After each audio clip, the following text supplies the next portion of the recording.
अस्सलाम स्टूडेंट्स, आज के इस वीडियो लेक्चर में एक बहुत मुश्किल चैप्टर हम स्टार्ट करने वाले हैं और वो है चैप्टर नंबर 4।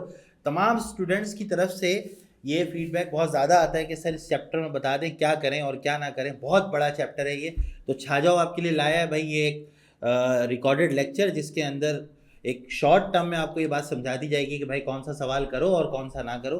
तो मैं आपको इसमें पूरी हिंट देने की कोशिश करूँगा कि आपने कौन सा सवाल करना है और कौन सा नहीं करना है। अच्छा भैया, इसके 3 हिस्से हैं सीक्वेंस सीरीज के: arithmetic progression, geometric progression, harmonic progression. Arithmetic progression क्या होता है? जिसका कॉमन डिफरेंस जो होता है वो सेम होता है बेटा, उसको हम लोग क्या बोलते हैं? उसको हम लोग बोलते हैं अर्थमेटिक प्रोग्रेशन। अच्छा भाई सर, आगे और क्या होता है सर? इसमें होता ही है कि सेकंड टर्म का डिफरेंस पहले वाले से, तीसरे टर्म का डिफरेंस दूसरे वाले से बराबर होता है। अच्छा, और क्या होता है? और ये एक जनरल टर्म फार्मूला होता है जो सब पढ़ कर आते हैं, a plus n minus one into d.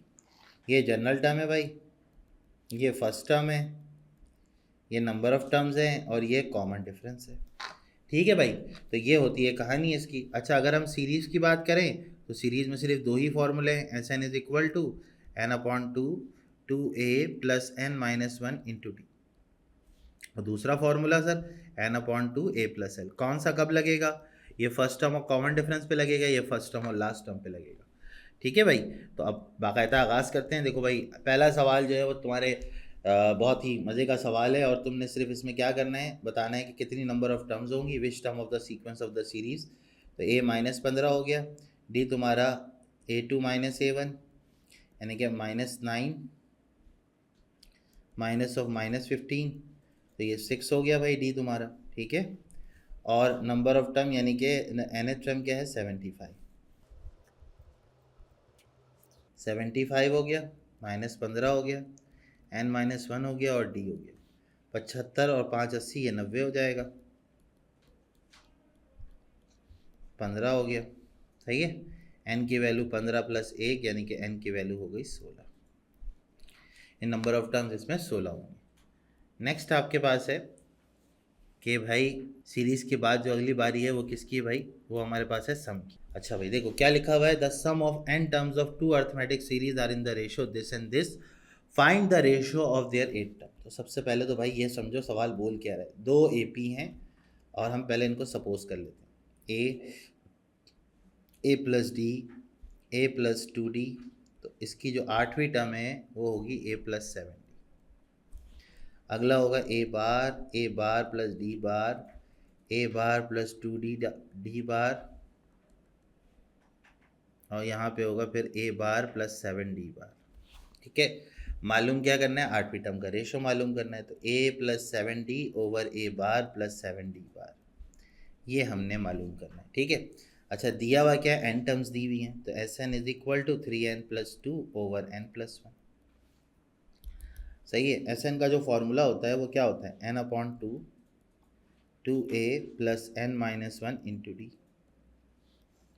फिर n upon two two a bar plus n minus one into d bar, 3n plus two over n plus one. अच्छा, करना क्या है सर? करना ये है भाई, यहाँ पे ये वैल्यू लानी है। अब यहाँ पे ये वैल्यू लाने के लिए आसान सा एक तरीका है, ये सोचना पड़ेगा कि n क्या रखोगे। तो n जो है ना वो यहाँ पे क्या रखोगे आप? 7 आपको चाहिए 2 कॉमन निकालने के बाद। ठीक है, तो क्या करना है, n की वैल्यू को आप 15 ले लो। इससे क्या होगा हमारे पास? इससे हमारे पास होगा ये, जैसे ही आप n की वैल्यू 15 पुट करोगे तो 15 माइनस वन, यहाँ पे भी क्या होगा? 15 minus one, D bar a बार यहाँ होगा 3 इंटू 15 प्लस टू, और ये होगा 15 प्लस वन। तो ये 14 हो गया, 2 कॉमन निकालोगे ए प्लस 7 डी, यहाँ पर भी 2 कॉमन निकालोगे a bar plus 7 d bar. 47 divided by 16, ये रेशो आ गया भाई, a plus 7 d ratio a bar plus 7 d bar, that is 47 ratio 60। ये हमारे सवाल का बेसिकली जवाब आ गया। अच्छा भाई, उसके बाद एक चीज़ हमारे पास यहाँ पे हमने और देखनी है कि वो है अर्थमेटिक मीन। अब देखें अर्थमेटिक मीन क्या होता है। हर अर्थमेटिक प्रोग्रेशन में नंबर ऑफ़ टर्म्स की तादाद 3 होती है, और जब नंबर ऑफ़ टर्म्स की तादाद जो 3 होगी तो वो जो है वो बेसिकली जैसे 2 है, 3 है, 4 है, तो ये वाला जो नंबर है वो अर्थमेटिक मीन होगा। तो अगर मैं गलत नहीं हूँ तो मैं ये समझ पा रहा हूँ कि भाई 3 नंबर का मिडिल नंबर अर्थमेटिक मीन होता है। इसी तरह अगर ये सीरीज़ आगे बढ़ जाए, यहाँ तक चली जाए, तो अब ये अर्थमेटिक मीन, ये इसका अर्थमेटिक मीन होगा, इसका अर्थमेटिक मीन ये होगा, तो मल्टीपल मीन भी हमारे पास हो सकते हैं। तो इसी तरीके से जो सवाल आपके सामने है उसमें मल्टीपल मीन की बात की जाएगी। कहता है 3 AM निकाल दो 3 और 11 के दरमियान। तो 3 है, फिर A1 है, फिर A2 है, फिर A3 है, कॉमा 11 है। तो सबसे पहला काम A और B लिखेंगे। D का फॉर्मूला याद रखिएगा B minus a upon n plus one. N is the mean की तादाद, n बराबर हो जाएगा 3 के। 11 माइनस 3 ओवर 3 प्लस 1, ये 8 हो गया, ये 4 हो गया, तो D की वैल्यू 2 आ गई। और जब भी आपको मीन निकालना हो तो फॉर्मूला इस्तेमाल होगा AN is equal to A plus n d. पहला मीन निकालना है, A की जगह 1 डाला, A की जगह 3 डाला, N की जगह 1, D की जगह 2। देखिए पहला मीन 5 आ गया। अब इसी तरह A2 और A3 आप निकाल लीजिएगा, तो ये सवाल आपका कंप्लीट हो जाएगा। इस सवाल के लिए थोड़ा सा फेवरेट क्वेश्चन है, ये पेपर में आ भी सकता है और गुंजाइश भी है इसके आने की। ओह, मोस्ट इम्पॉर्टेंट सवाल for this year, find n, कि ये स्टेटमेंट जो है ना वो हमारे पास किसके बराबर हो जाए भाई, ये हमारे पास बराबर हो जाए A और B के बराबर। तो सबसे पहले तो आपको यहाँ पे ये समझना होगा कि arithmetic mean between A and B क्या होगा। AM between A and B is क्या होगा, वो होगा A प्लस बी अपॉन 2। अच्छा, कंडीशन के मुताबिक, अकॉर्डिंग टू कंडीशन, हमको ये स्टेटमेंट को A प्लस बी बाई 2 बनाना है।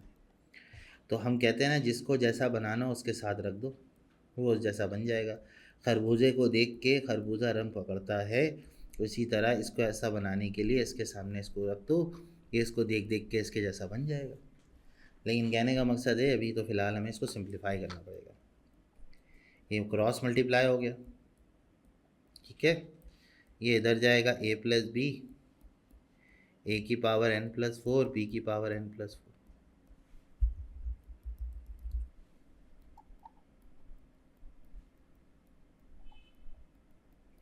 अब जब ये इसके पास जाएगा तो इसकी बेस सेम है, पावर ऐड कर दो डायरेक्ट। बराबर वाले के पास जाएगा, ऐसी कॉपी हो जाएगा। ये B इसके पास जाएगा, सेम है, कॉपी हो जाएगा। इसके पास जाएगा, बेस सेम है, पावर एक ऐड कर दो। अब देखो बेटा, ये इससे सब्ट्रैक्ट होगा और ये इससे सब्ट्रैक्ट होगा, ठीक है ना। क्यों सब्ट्रैक्ट होगा, क्योंकि दोनों सेम है। तो A की पावर n प्लस 5 बचेगा और B की पावर n प्लस 5 बचेगा, ठीक है। अब आपने इसको करना है अरेंज। ए वाले को इधर भेज दो, A के ऊपर पावर मौजूद है जिस पे, ठीक है। अब यहाँ पे आपने निकालना है कॉमन। कॉमन कैसे निकालोगे, यहाँ पे लिख लो n प्लस 4 कॉमन है, क्योंकि 5 में से 4 निकल सकता है, तो यहाँ पे एक A बच जाएगा। यहाँ पे भी B की पावर n प्लस 4 कॉमन है, ठीक हो गया। अब ये और ये यहाँ पे कैंसिल हो गए, A की power n plus 4 divided by B की power n plus 4 is equal to 1 हो गया। अब यहाँ पे जो मामला होगा वो ये होगा कि A अपॉन बी की पावर n प्लस 4, इधर आप लिखोगे A अपॉन बी की पावर 0। सर क्यों, वो इसलिए भाई क्योंकि 1 के लिए पावर में 0 ही हो सकता है अगर बेस आप कुछ लगा रहे हैं, क्योंकि किसी भी बेस की पावर जो 0 है वो 1 के बराबर होती है। तो n प्लस 4 इक्वेट कराने पे 0, n की वैल्यू -4। अब ये n जो है ना वो आप इक्वेशन नंबर 1 में पुट करेंगे, तो आपका जो जवाब है वो क्या आना चाहिए, वो बिल्कुल बराबर आना चाहिए। जैसे मैं आपको करके दिखाता हूँ, देखो ये A प्लस बी, ये 0 हो गया, ये भी 0 हो गया, 1 1, ये 2 देखो बैलेंस हो गया। तो ये वेरिफिकेशन ज़रूरी भी है और पेपर में आती भी है, तो ये याद रखिएगा कि इसको करना आपके लिए ज़रूरी है, ठीक है। तो यहाँ तक हमारे पास अर्थमेटिक प्रोग्रेशन जो है वो बेटा कंप्लीट हो गया। तो आगे हम जाएंगे ज्योमेट्रिक प्रोग्रेशन। अच्छा भाई, अगला जो प्रोग्रेशन है वो हमारे पास है ज्योमेट्रिक प्रोग्रेशन। ज्योमेट्रिक प्रोग्रेशन क्या होता है वो ज़रा समझ लेते हैं। तो ज्योमेट्रिक प्रोग्रेशन को शॉर्ट फॉर्म में GP कहा जाता है, ठीक है। ज्योमेट्रिक प्रोग्रेशन ऐसा प्रोग्रेशन जिसके अंदर कॉमन रेशो जो है वो सेम हो, सही है, तो उसको हम लोग कहते हैं ज्योमेट्रिक प्रोग्रेशन, ठीक है। और इसमें होता ही है कि सेकंड टर्म का रेशो फर्स्ट टर्म से और थर्ड टर्म का रेशो सेकेंड टर्म से इक्वल होता है। ठीक है, तो कहने का मकसद ये है कि अगर ये बराबर आ रहा हो तो इसका मतलब आप समझ जाएं कि जीपी की बात हो रही है। तो जीपी के जनरल टर्म का formula a n is equal to a r की पावर एन माइनस वन होता है, जिसमें आर जो होता है वो कॉमन रेशो होता है, जिसको हम लोग ए टू अपॉन ए वन से निकाल रहे होते हैं। ठीक है, अब इसमें कुछ सवालात हैं जिनको हमने देखना है। जैसे हमारे पास क्वेश्चन नंबर 1 है कि A1 दिया हुआ है, A6 दिया हुआ है और nth टर्म आपसे मालूम करवाई जा रही है। ठीक है, अच्छा देखें, A1 का मतलब है फर्स्ट टर्म, तो an जो होता है वो बराबर होता है किसके, AR की पावर n माइनस वन की। तो यहाँ पे A1 A6 अगर मैं पुट करूँ यहाँ पर n की जगह पे 6, A1 R की पावर 6 माइनस वन, A6 हमारा है 156 25 अपॉन 9, A1 हमारा है 5 अपॉन 9, और यहाँ पे R टू द पावर हो जाएगी हमारे पास 6 माइनस वन यानी कि 5। ठीक है, तो अगर आप यहाँ पे गौर से देखें तो 9 से 9 कैंसिल आउट हो गया, और 156 25 अपॉन क्या हो जाएगा 5 इज इक्वल टू R की पावर 5। अब हमें इसको करना है डिवाइड 156 अपॉन 25 को, और फिर चेक करना है कि भाई क्या मामला है। तो ये हमारे पास बन रहा है 3125, 3125 यहाँ हो गया, और ये R की पावर 5। अच्छा, अब हमें 3125 को देखना है भाई, 3125 जो है वो 3 से कितनी बार में जाएगा, या तो 3 से जाएगा या तो किसी और टेबल से जा रहा होगा। तो 3125 जो है वो कौन सी पावर हमारे पास ले रहा होता है। ठीक है,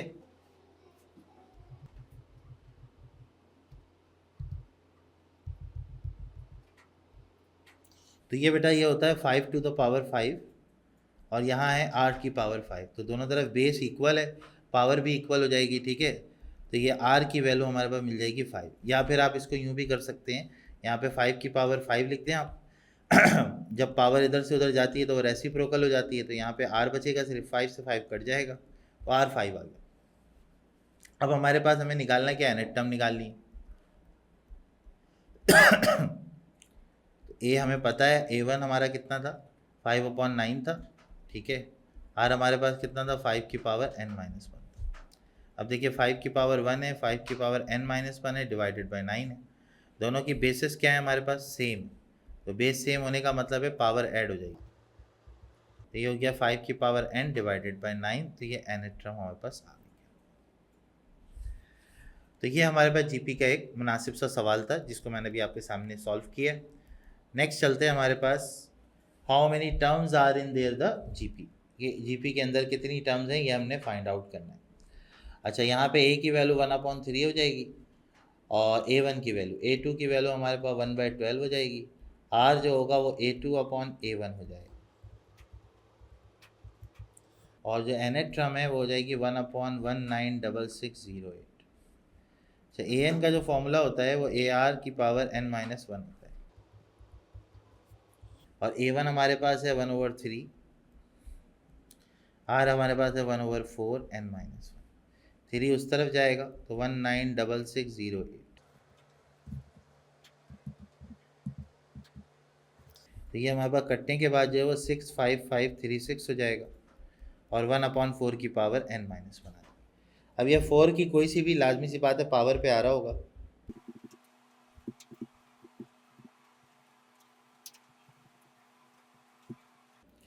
तो भाई ये आपके पास आ रहा है 1/4 की होल पावर 8। ये n माइनस वन है, तो n माइनस वन 8 के इक्वल हो गया, n की वैल्यू 9 है, यानी नंबर ऑफ टर्म्स जो है वो 9 के इक्वल है। अच्छा भाई, एक और बहुत अच्छा सवाल है, AM GM से रिलेटेड है। अच्छा, एक और मैं आपको कहानी यहाँ समझा दूँ कि ज्योमेट्रिक मीन जो है वो यहाँ पे क्या होता है। ज्योमेट्रिक मीन का मतलब वही है सिंपल, कि आपको अगर मिसाल के तौर पर दो नंबरों के दरमियान ऐसा नंबर चाहिए जो जीपी में कन्वर्ट हो जाए या जीपी बना ले, तो उसके लिए हम जी लेते हैं, और फिर वो जीपी का रिलेशन इस्तेमाल होता है, ये second term upon first term और third term upon second term, तो ये क्रॉस मल्टीप्लाई होगा, g square equal to a b, तो g is equal to plus minus under root a b. और अगर मल्टीपल मीन्स आ गए तो याद रखिएगा फिर फॉर्मूला चेंज होगा। ठीक है, जी एन कॉमा बी हो जाएगा। अब ये निकालना है, तो g n is equal to a dot b upon a, n upon n plus one होता है। यहाँ पे जो एन होगा वो आपके पास क्या होगा, ये वाला एन होगा, और यहाँ पे जो एन होगा वो टोटल ज्योमेट्रिक मीन जो यहाँ रखे जाएंगे उनकी वैल्यूज होंगी। ठीक है, अब देखिए सवाल बड़ा सिंपल सा है। The A M between two number is 29 and geometric mean is 21, बताइए वो नंबर्स क्या होंगे। तो आप यहाँ बता दें, let a and b the numbers. ठीक है मेरा बेटा, अब यहाँ पे क्या होगा कि ए एम का जो फॉर्मूला होता है वो होता है a plus b upon two. तो ये 29 हो गया, a plus b upon two हो गया, a plus b is equal to 58 हो गया, b is equal to 58 minus a हो गया। तो ज्योमेट्रिक मीन जो है वो बराबर होता है भाई plus minus under root a b के। ये दिया हुआ आपको 21 अंडर रूट ए बी हो गया। स्क्वायरिंग ऑन बोथ साइड कर दें आप, 21 का स्क्वायर हो गया और यहाँ पे क्या हो जाएगा, ए बी आ जाएगा। तो 21 का स्क्वायर बन रहा है 441 और पुट करा दें हम यहाँ पे बी की वैल्यू जो कि 58 माइनस ए। तो अब आप फर्दर इसको सिंप्लीफाई करेंगे तो 441 is equal to 58a minus a square. तो ए स्क्वायर माइनस का 58a प्लस का 441 इज इक्वल टू 0। सही है, तो अब हमें ऐसी कोई कहानी यहाँ पे ढूंढनी है जिससे 58 आ जाए और हमारा काम भी बन जाए। 441 को हम एलसीएम लेंगे, तो ये यहाँ पे एलसीएम जो होगा वो हमारे पास इस तरह से होगा कि 441 है तो ये 2 के टेबल से तो जाएगा नहीं। ठीक है, इसके लिए कोई ऐसा टेबल होना चाहिए जिससे हम इसको एलसीएम ले सकें। ठीक है, अच्छा 21 का जो स्क्वायर है वो 21 इंटू 21 यानी कि 441 होगा और 441 को हमने एलसीएम लेना है और ऐसे नंबर से लेना है जिससे मेरा मामला सीधा हो जाए। तो ये 3 से ले लें, 3 1 ज़ा 3 हो जाएगा।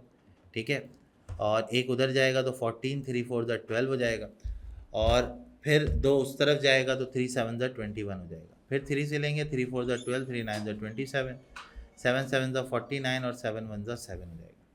ठीक है, तो इसका मतलब ये हुआ कि हमने इसको इस तरह से लेना है कि 49 और 9 इसके फैक्टर ब्रेक होंगे। ठीक है, ए कॉमन ले ले, ए माइनस 49 माइनस का 9 कॉमन ले ले तो ए माइनस 49 इक्वल टू 0। तो ए माइनस 49 और ए माइनस 9 इक्वल टू 0। एक तरफ आइदर होगा, ए की वैल्यू 49 आ गई और एक तरफ ए माइनस 9 बराबर 0, ए की वैल्यू 9 आ गई। तो ये ए आ गए। अब बी निकालना है हमने।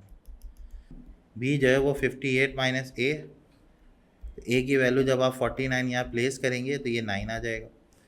फिर यहाँ पे 58 माइनस 9 करेंगे तो बी की वैल्यू 49 आ जाएगी। यानी ए और बी जो है वो आपके पास क्या आ रहा है, 9 और 49 आ रहा है। तो नंबर्स आर 49, 9। ये हमारा जवाब यहाँ पे सिचुएशन में बनेगा। तो ये जीपी के कुछ इस तरह के और भी सवाल आते हैं किताब में जो कि इम्पोर्टेंट है इस साल के लिए। ये तो हमारा एक छोटा सा एक वीडियो लेक्चर है कि हमारी क्लासेस में हम जो पढ़ाते हैं वो तो लाजमी सी बात है पूरा पढ़ाते हैं, पूरी चीज़ें कराते हैं। कहने का मतलब ये है कि ये छाजाओ की ऐप में आपको इतना जो है वो आपको छाजाओ प्रोवाइड कर रहा है कि भाई आपका पेपर अच्छे तरीके से कंप्लीट हो जाए। नाउ अब अगली जो चीज़ है हमारे पास उसमें हम बात करेंगे सम की। और जो सम होता है ना जीपी में, ज्योमेट्रिक सीरीज़ का जो सम होता है वो एक्चुअली में होता ही है कि भाई वो 2 तरह से हम रिलेट करते हैं। एक होता ही है कि जब अगर सम आप निकाल रहे हैं तो रेशो चेक कर लें, रेशो 1 से बड़ा है तो ये फार्मूला इस्तेमाल होगा और अगर रेशो 1 से छोटा है तो फिर ये वाला फार्मूला इस्तेमाल होगा। ठीक है, अब इसी तरह से एक हमारे पास जीपी में जो सम की जो चीज़ होती है वो होती है इनफाइनाइट जीपी। इनफाइनाइट जीपी उस जीपी का बनता है जिसका रेशो 1 से कम हो, जिसको हम लोग कन्वर्जेंट कहते हैं। ठीक है, तो जब सम टू इन्फिनिटी हम निकालते हैं तो हम ये कहते हैं कि भाई जीपी का कन्वर्जेंट होना ज़रूरी है।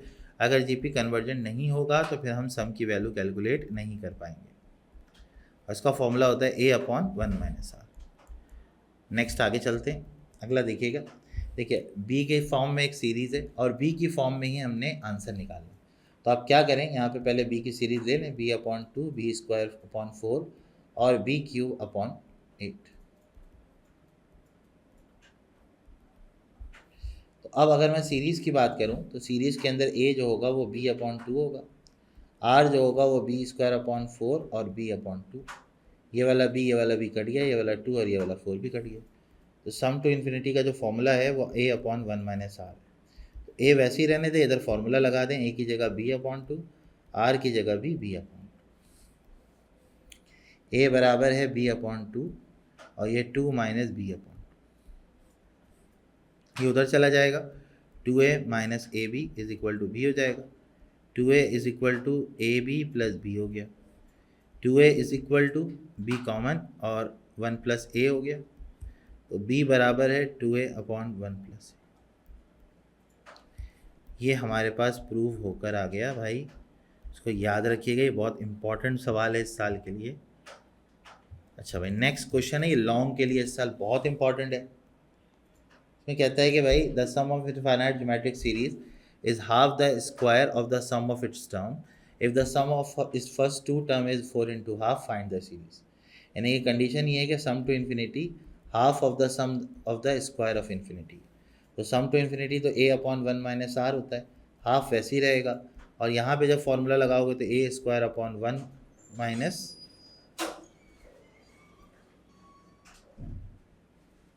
1 का स्क्वायर माइनस आर का स्क्वायर हो जाएगा।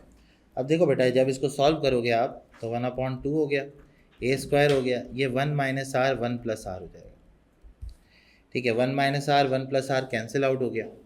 अच्छा, यहाँ पे ए से ए भी कट जाएगा। ठीक है, तो ये हमारे पास सिचुएशन जो बन रही है वो ये बन रही है कि 2 times of 1 plus r is equal to a हो गया। अब मसला ये है कि भाई हमें बनानी है सीरीज़ के लिए ए और आर दोनों चाहिए होते हैं। तो ए की तो एक सिचुएशन बन गई, अब आर की कोई सिचुएशन बननी चाहिए। बोले the sum of its two term is 4 into half. अच्छा, पहले तो हम ये बता दें यहाँ पे सबसे पहले, लेट ए आर और A R square be the series.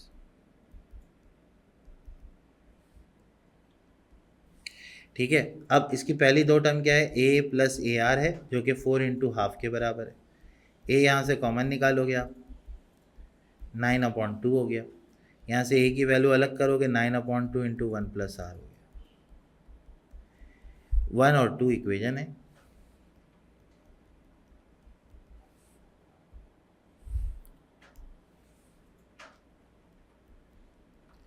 सही है, ये 4 हो गया, ये 1 प्लस आर का होल स्क्वायर हो गया इज इक्वल टू 9 हो गया। जैसे ही आप फॉर्मूला खोलोगे ये सिचुएशन आ गई भाई। ठीक है भाई, अब आगे जब हम जाएंगे तो हम ये देखते हैं कि भाई यार हमारे पास कैलकुलेट हो गया 4 टू द, यानी कि प्लस का 10 आर माइनस का 2 r minus 5 is equal to 0। 2 r common आ जाएगा तो आर प्लस 5, माइनस 2 कॉमन होगा तो भी आर प्लस 5। तो बेटा 2 आर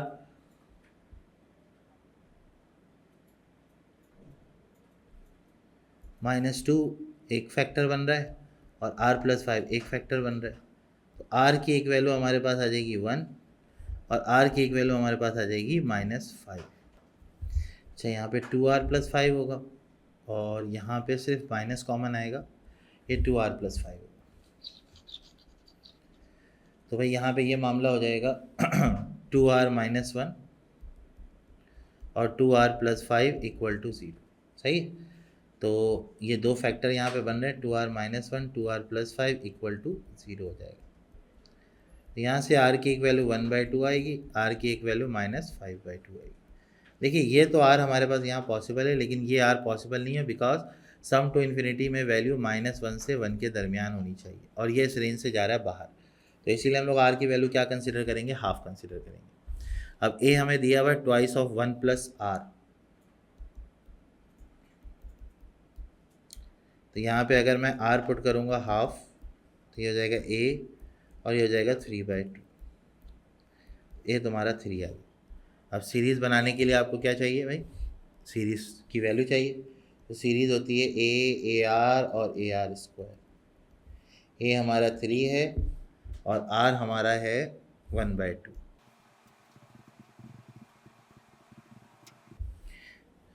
तो ये हमारे पास सीरीज़ यहाँ पे बनकर आ गई। अब नेक्स्ट जो हमारे पास कहानी है वो है किसकी, वो है हमारे पास हार्मोनिक प्रोग्रेशन की। ये अरिथमेटिक प्रोग्रेशन हमारा यहाँ पे कंप्लीट हो गया। अब नेक्स्ट जो हमारे पास प्रोग्रेशन है इसको हम लोग कहते हैं हार्मोनिक। हार्मोनिक का जो वर्ड है वो हारमोनी से निकला है, इसका मतलब म्यूज़िक होता है। तो इसकी स्ट्रिंग की एक कहानी है कि स्ट्रिंग को उसने इस तरह लेंथ में लगाया था कि उससे म्यूज़िक प्रोड्यूस होना शुरू हो गया था, और उसकी जो थिकनेस थी वो बेसिकली अर्थमेटिक का उल्टा थी। यानी कि अर्थमेटिक में अगर एक नंबर में ले रहा हूँ 1, 2 और 3, तो अगर मैं इसको उल्टा कर दूंगा ना तो 1/1 यानी कि 1, 1/2, 1/3। अगर ये AP में है तो फिर ये HP में होगा। तो हम सारा काम जो है ना वो उसी तरह करते हैं जैसे AP में हो रहा होता है। बस इसमें एक और याद रखिएगा कि हार्मोनिक मीन क्या चीज़ होती है, वही दो नंबर के दरमियान वाला नंबर। तो हार्मोनिक मीन का मतलब है H is equal to 2AB/A+B, इसका फॉर्मूला होता है। MCQs में अक्सर पूछता है, इससे रिलेटेड MCQs हमारे पास पेपर में आ जाते हैं। ठीक है, तो अब इसमें सवाल देखते हैं। देखिए लिखा हुआ, if the sum of first and six term of HP is 31/116, find the harmonic sequence if the first term is 1/4। तो सबसे पहला काम तो ये डेटा में आप ऊपर हेडिंग लगा दीजिए HP, और उसको फिर सारी कहानी समझाइए। फर्स्ट और सिक्स टर्म यानी कि A1 + A6 31/116। इसी तरह आपके पास फर्स्ट टर्म जो है वो 1/4 है। तो कहने का मतलब ये है कि अगर फर्स्ट टर्म A1 1/4 है तो ये हो जाएगा A6 इज इक्वल टू 31/116। तो A6 is equal to 31/116 minus 1/4। इसको ऐसे ही रखें। 124 में से 116 जाएगा तो 8 बचेगा। तो A6 जो है वो 1 आ गया 58 के बराबर। इन AP में अब ये बात हमें कन्वर्ट करनी है। A1 हमारा हो जाएगा 4, A6 हमारा हो जाएगा 58। आपको हार्मोनिक सीक्वेंस निकालने हैं, इसका मतलब कम से कम 3 टर्म्स चाहिए होंगे। तो A1 और A6 तो दिया हुआ है, हमें D की ज़रूरत यहाँ पे पड़ेगी। तो हम यहाँ पे फॉर्मूला लगाएंगे, AN is equal to A + n-1, n की जगह पे 6 डालोगे, A1 वैसे ही है 4 आ जाएगा, यहाँ पे 6 - 1 हो जाएगा और ये D हो जाएगा। तो A6 तुम्हारा हो गया 58 - 4 इज इक्वल टू 5D, और D इज इक्वल टू 54/5 हो गया। अब यहाँ से आप दोबारा से A2 के लिए वर्किंग कर लें। A2 के लिए यहाँ पे आपके पास A1 वैसे ही रहेगा, 2 - 1 हो जाएगा इंटू D। अब A1 अगर ऐसे ही रहेगा तो कहने का मतलब ये है कि A1 की जगह 4 आ जाएगा और D की जगह आ जाएगा 54/5। 5 4 ज़ा 20 हो गया, प्लस 54 हो गया, डिवाइड बाई 5 हो गया। ठीक है, तो 50 और 20 70, 74/5। तो सीक्वेंस के लिए मैं आपको हिंट दे के छोड़ रहा हूँ यहाँ पे। सीक्वेंस इज, भाई HP में सीक्वेंस है ना, तो 1/4 हो गया। और देखिए ये जवाब AP में है तो ये 5/74 हो गया। एंड थर्ड टर्म आप यहाँ पे निकाल लेंगे तो तीसरी टर्म यहाँ पे आ जाएगी। तो कहने का मतलब है जो भी आंसर आप लिखेंगे वो HP में लिखेंगे, AP में नहीं लिखेंगे। तो ये एक हिंट मैंने आपको यहाँ पे दे दी है, तो इससे आपको बहुत फ़ायदा होगा इंशाल्लाह। ठीक है, अब अगला है insert 5 harmonic mean between 1/4 and 124। अच्छा सवाल है, इंपॉर्टेंट क्वेश्चन है इस साल के लिए। ठीक है, कैसे करना है वो मैं भी आपको बताता हूँ। देखिए 1/4 और इसमें हार्मोनिक मीन चाहिए H1, H2, H3, H4, 1/24। तो A तुम्हारा हो गया यहाँ पे 1/4, सही है, और B तुम्हारा हो गया 1/24। अब ये सारा कुछ है HP में। जैसे ही इस डेटा को आपने AP में कन्वर्ट किया ये अर्थमेटिक मीन बन जाएगा। ठीक है, ये हो गया 24 और ये लिखेंगे आप आर इन AP। अब सारा काम AP की तरह होगा। A 4 हो गया, B 24 हो गया, नंबर ऑफ अर्थमेटिक मीन की तादाद 4 है, और AN का फॉर्मूला यहाँ लगाओ ताकि D का फॉर्मूला लगाओ ताकि D आ जाए। D क्या होता है? D होता है B - A/n+। तो 24 में 4 गया 20 और 4 और 1 5, D की वैल्यू 4 आ गई। अब आप इसमें A1 पहले निकाल लो, मैं एक आपको निकाल के दिखा रहा हूँ, 1 2 निकाल दूंगा, बाकी आप खुद भी निकाल सकते हैं। AN is equal to A + n। ठीक है, तो A1 इज इक्वल टू 4 हो गया, n की जगह 1 हो गया और D की जगह 4 हो गया। तो A1 आपका 8 निकल कर आ गया। ठीक है, A1 आपका 8 निकल कर आ गया, इसका मतलब H1 आपका 1/8 हो जाएगा। इसी तरीके से सीक्वेंस से आप A2, A3, A4 ये सारी चीज़ें निकाल लेंगे तो आपका काम जो है वो कंप्लीट हो जाएगा। यहाँ पे बहुत सिंपल सी लॉजिक है। देखिए 5 हार्मोनिक मीन निकाल लेने थे हमने, इस तमाम डेटा को पहले HP में लिखा, फिर इसको कन्वर्ट किया, ये AP में चला गया, AP में सारा काम करोगे, जैसे ही A1 निकलेगा उसी के नीचे H1 लिख देना, A2 निकालोगे H2 लिख दोगे, A3 निकालोगे, N की जगह 2 डालना है, फिर 3 फिर 4, ये तुम्हारे पास कंप्लीट हो जाएगा ये सवाल। अच्छा भाई, फिर अगेन उसी तरह का सवाल, the AM of 2 number is 8 and HM is 6। देखिए AM जो होता है वो हमारे पास अगेन फिर वही, let A and B be the 2 numbers, A plus b upon 2 हो गया, A प्लस बी जो वो 16 हो गया, तो B is equal to 16 minus A हो गया। ठीक है, अब HM के लिए HM बराबर है 2AB upon A plus B. ठीक है, और यहाँ पे आपके पास HM कितना है, 6 है, 2AB है, और A प्लस बी की वैल्यू देखो यहाँ 16 है, तो यहाँ पुट कर दो, 2 1 ज़ा 2 हो गया, 2 3 ज़ा 6 हो गया, AB इज इक्वल टू 48 हो गया। यहाँ पे आप B की वैल्यू पुट करा दो, B is equal to 16 minus A। अब ये बिल्कुल वही सवाल बन गया जो तुम पीछे करके आए। ठीक है, 16 minus A is equal to 48, 16A minus A square equal to 48, A square minus का 16A plus 48 is equal to 0। यहाँ पे जब तुम फैक्टर बनाओगे 48 1 ज़ा 48, तो 12A माइनस का 4A प्लस का 48 equal to 0। A common, A minus 12 minus 4 common, A minus 12। यहाँ से A के दो आंसर निकालने हैं, और निकालने के बाद इसको इक्वेशन नंबर 1 में डाल दो, तुम्हारा जवाब निकल कर आ जाएगा। देखो A 4 आ रहा है, दूसरा A minus 12 equal to 0, A 12 आ रहा है, तो ये दोनों आंसर उठा के यहाँ पुट कर दो, तुम्हारे पास नंबर्स निकल कर आ जाएंगे। और यही इसका जो है वो मामला है। कहने का मकसद ये पूरा चैप्टर नंबर 4 जो है वो तुम्हारा रिवाइज हो जाएगा, और इससे तुम्हें बहुत हेल्प होगी। तुम अपने पेपर्स में इस तरह के सवाल जो मैंने अपनी वीडियो लेक्चर्स में कराएं, तो इससे तुम्हें बड़ा फ़ायदा भी होगा, और चीज़ें तुम्हें सिक्वेंशियल ऑर्डर में नज़र भी आएंगी। तो बेटा ये लेक्चर यहीं पे अख्तिताम होता है, मिलते हैं नेक्स्ट वीडियो लेक्चर में, तब तक के लिए अल्लाह हाफिज़।